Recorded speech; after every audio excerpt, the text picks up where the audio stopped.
Бројот на заразени од корона бележи пат, но не стивнува црниот биланс на починати. Во изминатите 4 дена по долготрена лекарска борба во државните болници од ковид починале 149 граѓани, односно не помалку од 30 жртви во едно деноноќие. Скопје е најчесто градот кој е обвиен во црно, но починатите доаѓаат од сите градови од внатрешноста. Причините се тешка клиничка слика од силни симптоми предизвикани од вирусот и присуство на хронични болести кај пациентите. Процентот на заболени и тестирани се уште над посакуваните 10% за властите, кои денеска со оценка дека болниците и персоналот имаат помалку работа.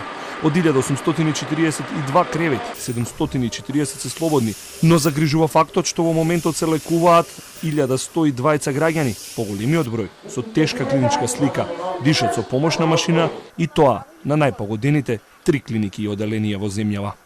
Во градската општа болница 8 септември има вкупно 123 болни, а на клиниката за инфективни болести лежат 128 пациенти, додека на Институтот за белодробни заболувања кај деца Козле има 14 пациенти. На клиниката за детски болести има едно дете позитивно на COVID-19 вирусот и 2 мајки, а на клиниката за гинекологија и акушерство има 3 позитивни пациентки. Но освен оние кои се борат за здравието на клиниките, други 13.000 заразени се лекуваат во домашни услови со или без симптоми на COVID-19. Великденската празнична еуфорија за здравите граѓани завршува во 21 часот, кога секој ќе мора да биде во својот дом откако на сила одново се враќа полицискиот час, кој трае секој ден до 5 часот изутрина.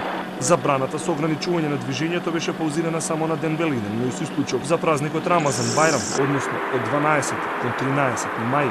Инаку во текот на изминатото деноноќие на територијата на држава, полицијата регистрирала 436 прекршоци на мерката за носење маски, а граѓаните ќе треба да платат најмалку 10 евра казна.